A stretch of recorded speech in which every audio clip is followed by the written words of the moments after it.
Hello everyone.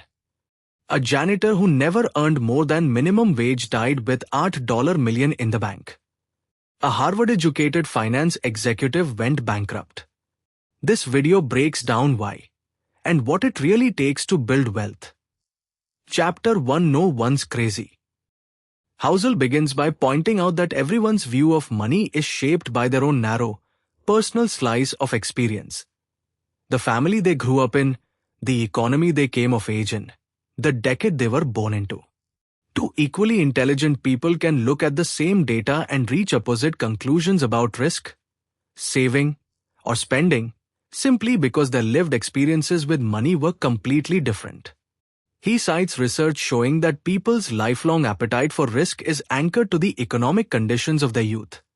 Someone who grew up amid high inflation invests differently for the rest of their life than someone who grew up when prices were stable. He uses the example of lottery ticket buyers, disproportionately low-income households, to show that decisions that look irrational from the outside often make emotional sense from the inside. For someone with little realistic hope of financial mobility, a lottery ticket can be the only affordable purchase of a dream. Housel also notes how remarkably new the modern financial system is. Retirement as a widespread expectation, the 401k, index funds, and consumer credit are all only a few decades old. Because of this, no one has had the multi-generational trilandra that shaped skills like farming or engineering. So it is unsurprising that people still make plenty of financial mistakes. The takeaway: nobody is making crazy decisions with money. They are making decisions that are logical given their own unique experiences. Suspend judgment of other people's and your own financial choices and recognize that everyone is relatively new to this game. Chapter 2. Luck and Risk.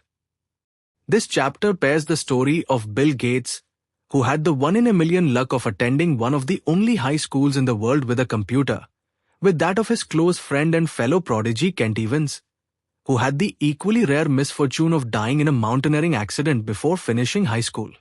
Both luck and risk are, in Housel's words, the reality that outcomes are shaped by forces far beyond individual effort. He argues that we systematically underrate the role both play in financial and business outcomes. We credit the successful for skill and blame the unsuccessful for poor decisions, when both groups may simply have landed on different sides of probability.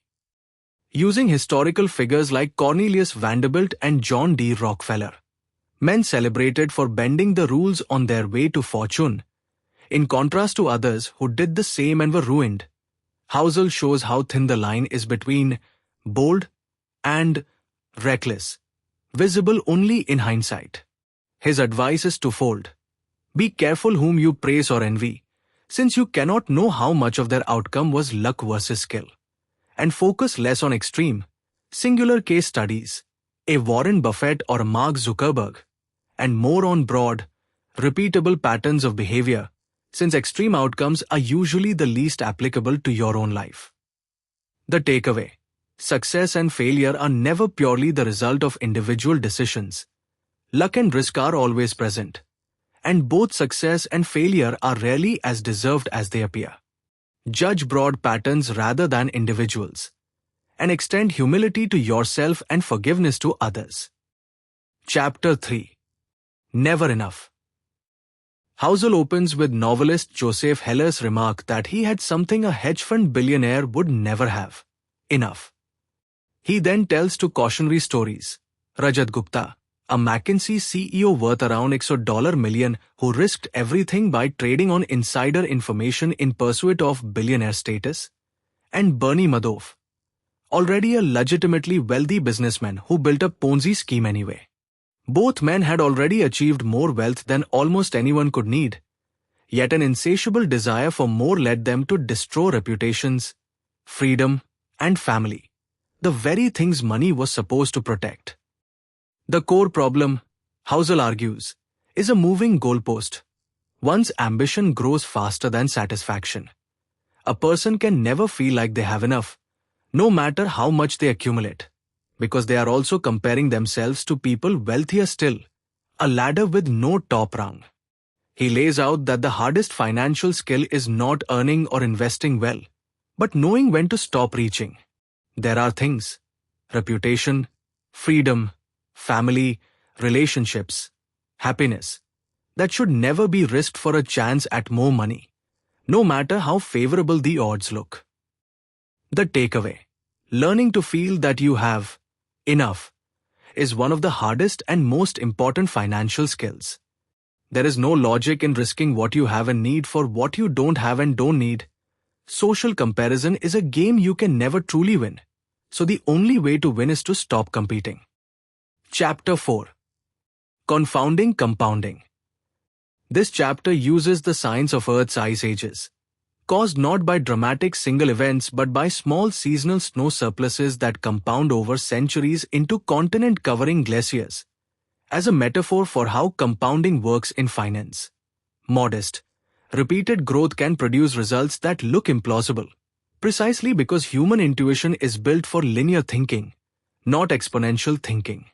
Housel then dismantles the popular myth around Warren Buffett, showing that the overwhelming majority of his 84.5 billion net worth was earned after age 50. His investing skill is real, but his defining advantage is time. He began investing seriously at age 10 and kept compounding for roughly 3/4 of a century. A thought experiment reinforces the point. Had Buffett invested the same way but only from age 30 to 60, his fortune would be a tiny fraction of what it is today, despite identical annual returns. Housel contrasts Buffett with Jim Simons, whose annual returns are triple Buffett's, yet whose total wealth is far smaller because he started compounding decades later in life. The lesson is that chasing the highest possible returns is less important than finding good, sustainable returns you can keep compounding, uninterrupted, for the longest possible stretch of time. The takeaway: compounding is unintuitive and its power is almost always underestimated, because our brains are wired for addition, not multiplication. The single biggest lever available to most investors isn't higher returns, it's more time. Chapter 5: Getting Wealthy versus Staying Wealthy. Housel contrasts two investors from the Ek No Do Shunyas. Jesse Livermore, who became one of the richest men in the world in a single day by shorting the 1929 stock market crash, and Abraham Germansky, ruined and driven to disappear during the same crash. Yet within a few years, Livermore too lost everything through overconfidence and excessive leverage, eventually taking his own life. Proof that being skilled at getting money is a completely different skill from being able to keep it. Housel argues that survival, not growth or brilliance, should be the cornerstone of any financial strategy, because getting wiped out even once erases all future chances for compounding to work its magic.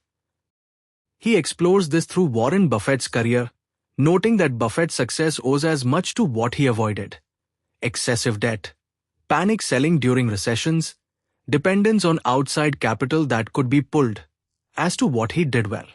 The story of Rick Guerin, an equally talented early partner of Buffett and Munger, who was forced to sell his shares during a margin call in the 1970s downturn, illustrates how being unbreakable matters more than being aggressive. Housel closes with 3 practical principles. Prioritize being financially unbreakable over chasing big returns. Always plan for your plan not going according to plan. Build in room for error. And cultivate a barbelled personality. Optimistic about the long run, paranoid about what could wipe you out along the way. The takeaway: getting money and keeping money are 2 entirely different skills. Survival, avoiding any single catastrophic setback, matters more than brilliance, because you cannot compound wealth if you are forced out of the game. Chapter 6: Tails, You Win. Housel introduces the idea that a small number of outsized events, tail events, account for the overwhelming majority of results in investing and business. He uses art dealer Heinz Berggruen, who amassed a fortune by buying huge quantities of art, most of which turned out to be worthless, because a small fraction happen to be Picasso's. The same pattern shows up across the stock market. Data from the Russell 3000 index shows that 40% of public companies effectively lost all their value over time, while just 7% of companies drove essentially all of the index's overall gains. Walt Disney's business was propped up almost entirely by the unexpected blockbuster success of Snow White after hundreds of forgettable, money-losing cartoons. The practical implication is that being wrong often, as an investor, entrepreneur, or creative professional, is not just normal but expected, because a small number of big wins are enough to make up for a large number of failures. Housel points to Amazon's tolerance for costly flops like the Fire Phone, offset by Amazon Web Services, and comedian Chris Rock's practice of testing hundreds of jokes in small clubs to find the handful that make it into a special, as examples of institutions that understand this dynamic. He also shows that investor behavior itself is tail-driven.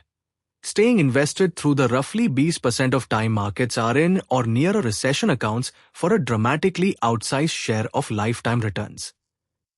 The takeaway: in investing and business, it is normal, even expected, to be wrong most of the time, because a small number of enormous successes drive the majority of results.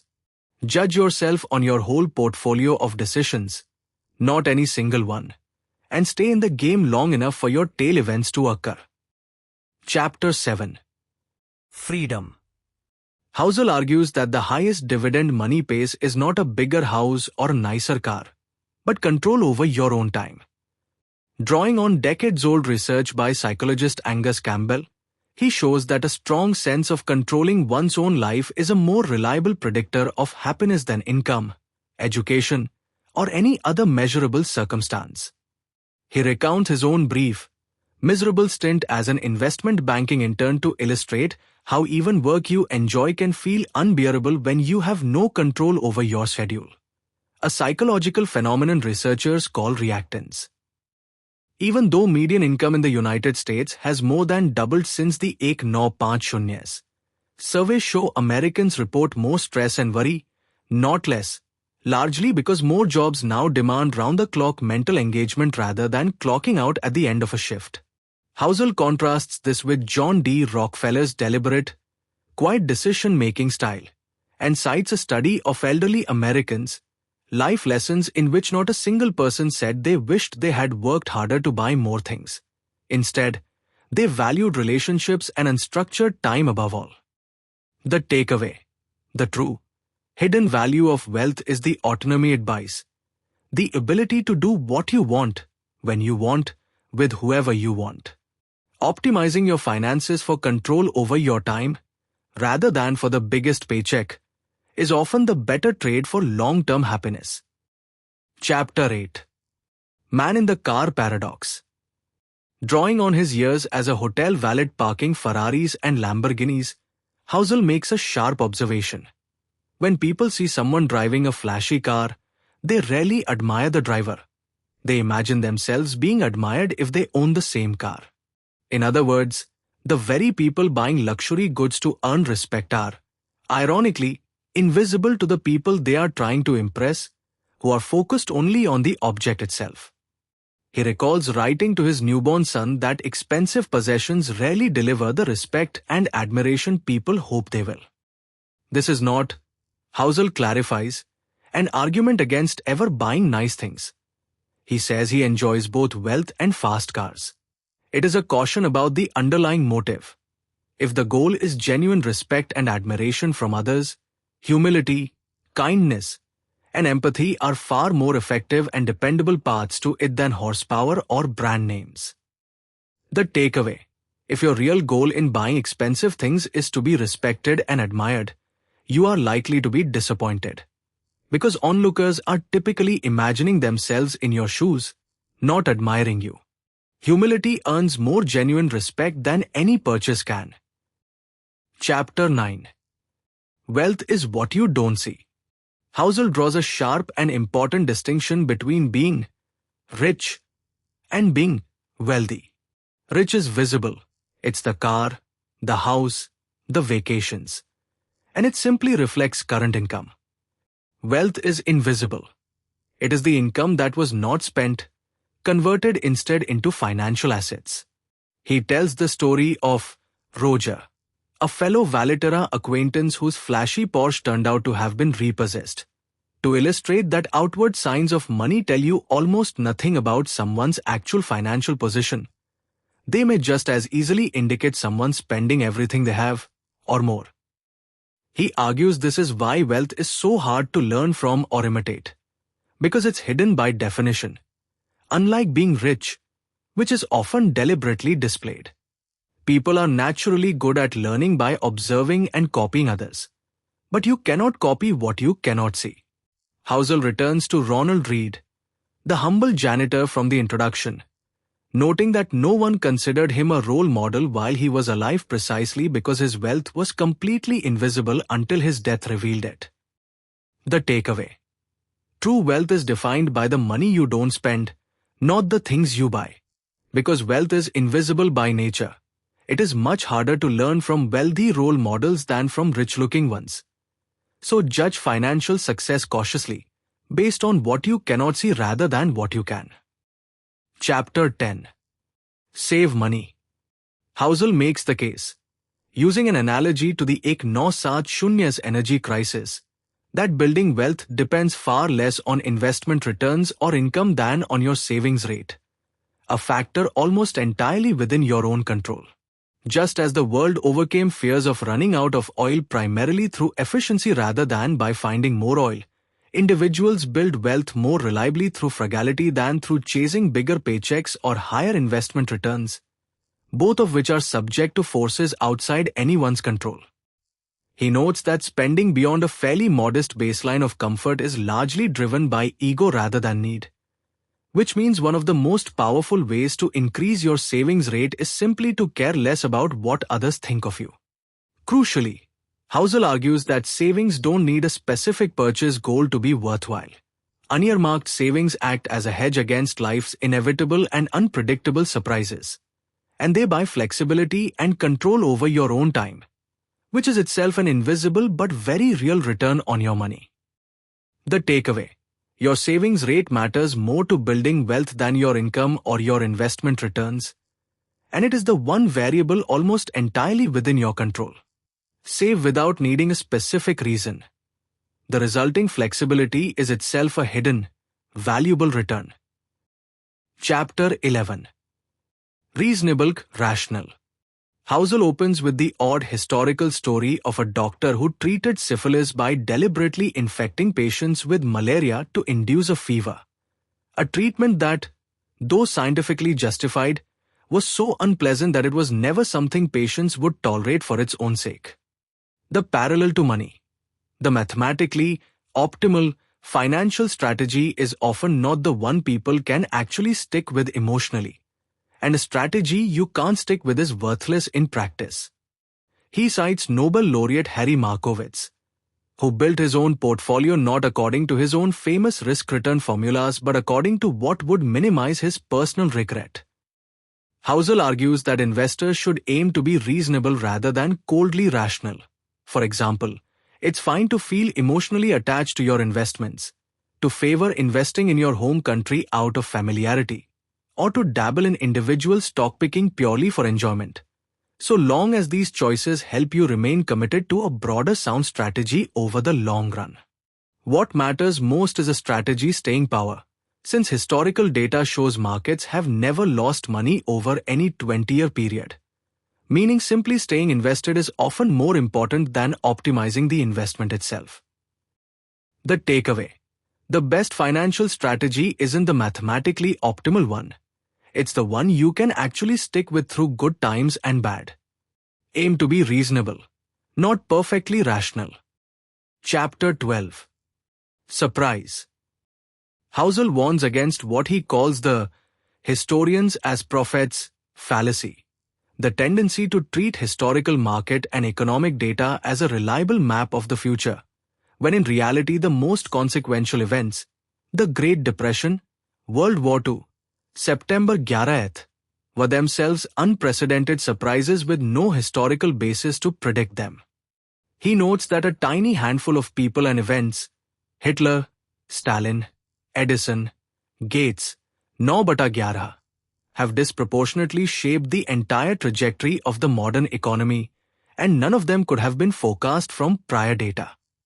He also shows how structural change undermines the usefulness of old data. The 401 K is barely 40 years old. Venture capital barely existed a generation ago. And even legendary investor Benjamin Graham repeatedly discarded his own investing formulas across editions of his classic book because market conditions kept changing. The chapter's guidance is that the further back into history you look, the more general your takeaways should be. Broad patterns of human behavior around greed and fear remain stable, but specific strategies, sectors, and relationships evolve constantly and should not be extrapolated blindly into the future. The takeaway: history is a useful guide to broad human behavior but a poor guide to specific future events, because the most important economic events are, by nature, unprecedented surprises. Study history for general patterns, not as a precise map of what comes next. Chapter 13. Room for Error. Using professional blackjack card counters as an example, Housel shows that even players with a proven statistical edge never bet everything on a single hand, because they know that being right on average still means being wrong a large share of the time.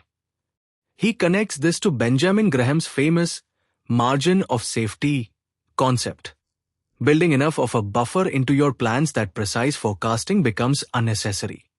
Most people, he notes, underestimate how much room for error they need. Professional forecasters give single-point predictions rather than ranges, and individuals routinely assume their own projects will run on budget even while assuming other people's will run over. Housel distinguishes room for error from simple conservatism. It is not about avoiding risk altogether, but about ensuring that if things go wrong, you can survive to keep playing until the odds turn back in your favor. He tells the story of German tanks at Stalingrad disabled by field mice chewing through wiring, a reminder that the most damaging risks are often the ones nobody thought to plan for, which is why avoiding single points of failure and maintaining savings not earmarked for any specific purpose matters so much. The takeaway: build a margin of safety into every financial plan, because uncertainty is permanent and the future will always include risks you never anticipated. Room for error is not weakness. It's what lets you survive long enough for the odds to work in your favor. Chapter 14. You'll change. Housel opens with a friend who spent years fighting the odds to become a doctor, only to call the profession awful once he achieved it. Evidence of how poorly people predict what their future selves will actually want. He introduces psychologist Daniel Gilbert's concept of the end of history illusion. People accurately recall how much they have changed in the past, yet consistently underestimate how much their goals, values, and desires will keep changing in the future, at every age from 18 to 68. This has real consequences for long-term financial planning. Locking into an extreme life plan, either extreme austerity or extreme, career-consuming ambition, increases the risk of future regret, because most people eventually adapt away from the initial thrill or hardship of an extreme choice while the downsides linger. Housel's recommendation is to favor moderation at every stage of life. Moderate savings, moderate free time, moderate family time, and to be willing to abandon earlier plans without guilt when your goals change, following psychologist Daniel Kahneman's example of having no sunk costs when revising his own work. The takeaway: you are a permanently unfinished project. Your goals, values, and desires will keep changing in ways you can't currently predict. Avoid extreme, irreversible financial commitments, and give yourself permission to change course without guilt. Chapter 15. Nothing's free. Housel frames every worthwhile financial reward as having a price, not measured in dollars but in volatility, fear, doubt, and regret. He uses General Electric's spectacular fall from the world's largest company to illustrate how attempts to eliminate this price by smoothing earnings through accounting tricks under CEO Jack Welch eventually catch up with the company, since the underlying uncertainty never actually disappears. It's just deferred. Housel shows that stock market history is essentially a long record of substantial temporary declines even during periods of extraordinary overall gains. Netflix, for example, traded below a previous all-time high on 94% of days between 2002 and 2018 despite returning over 35,000% in total. Many investors try to get high returns without paying this volatility fee by timing the market or jumping between tactical strategies. But Morningstar data shows the vast majority of these approaches perform worse than simply staying invested. Housel's key reframe is psychological. Treat market volatility as a fee for admission to long-term returns, like the cost of a Disneyland ticket, rather than as a fine or punishment for having done something wrong. Viewed as a fee, volatility becomes tolerable and even worth paying. Viewed as a fine, it tempts investors into costly attempts to avoid it altogether. The takeaway: every worthwhile financial return has a price, paid in volatility and uncertainty rather than dollars. Reframe that price as an admission fee rather than a punishment, and you'll be far more able to stay the course and actually collect the reward. Chapter 16. You and Me. Housel explains financial bubbles not simply as outbreaks of collective greed, but as the predictable result of investors with very different time horizons unknowingly setting prices for one another. A day trader might rationally pay an outlandish price for a stock because they only needed to rise for a few hours. But that same price can be disastrous for a long-term investor who mistakenly takes their cue from the trader's willingness to buy. As short-term momentum attracts more short-term traders, the composition of who is setting prices shifts, and bubbles form, not necessarily through irrationality, but through a growing mismatch of goals playing out in the same market. He illustrates this with the dot-com bubble, where average mutual fund turnover exceeded 100% annually, and the mid-2000s housing bubble, where home flipping activity increased fivefold. Clear evidence that many buyers were playing a short-term game while pricing assets as though everyone shared their timeline. The same dynamic distorts everyday consumer spending, since people often benchmark their purchases against others whose income, career stage, or motivations are completely different from their own. Housel's advice is to clearly define your own personal time horizon and financial goals in writing, so you are less likely to be swayed by the behavior of people who are, in effect, playing an entirely different game. The takeaway: bubbles and bad financial comparisons happen when people unknowingly take cues from others who are playing a completely different financial game. Know your own time horizon and goals clearly so you aren't blindly swept along by decisions that make sense for someone else, but not for you. Chapter 17. The Seduction of Pessimism. Housel examines why pessimistic financial and economic forecasts consistently sound smarter and get more attention than optimistic ones, even though the long run of economic history overwhelmingly favors optimism. He points out several structural reasons. Money is universal, so bad financial news feels urgent to almost everyone, while good news rarely generates the same alarm.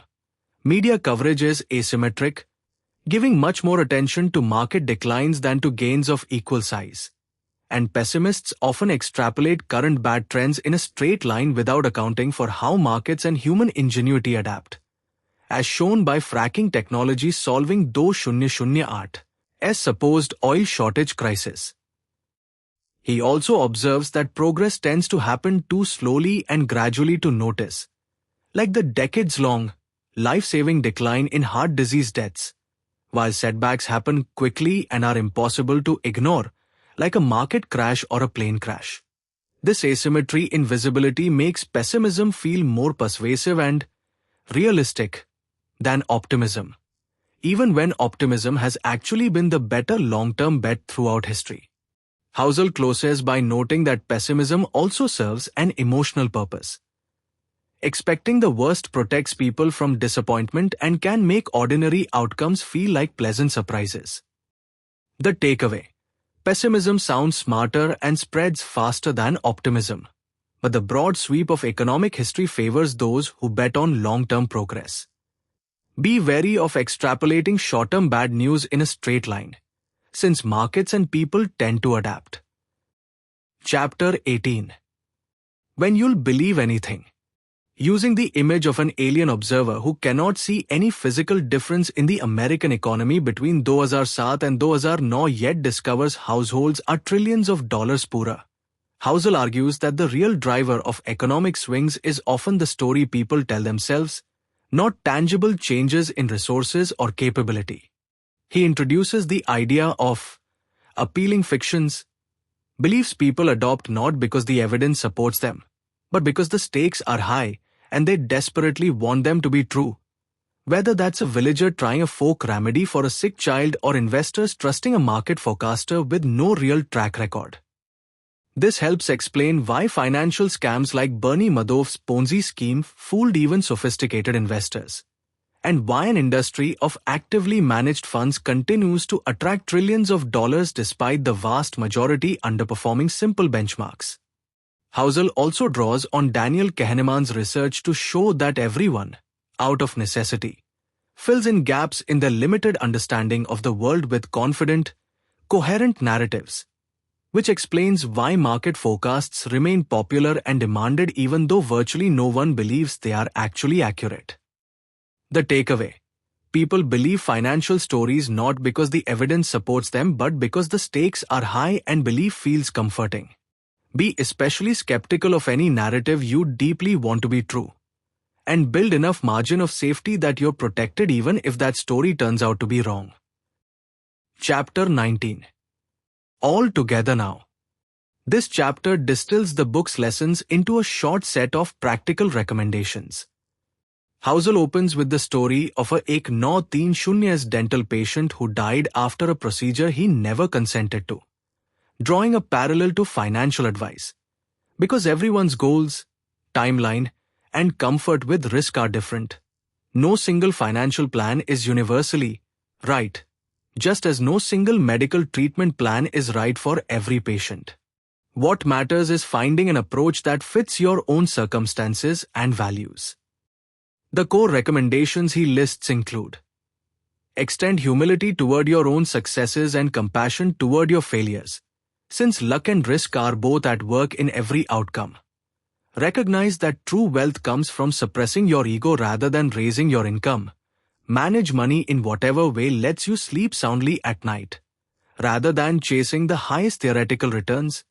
Lengthen your investing time horizon, since time is the single most powerful lever available to ordinary investors.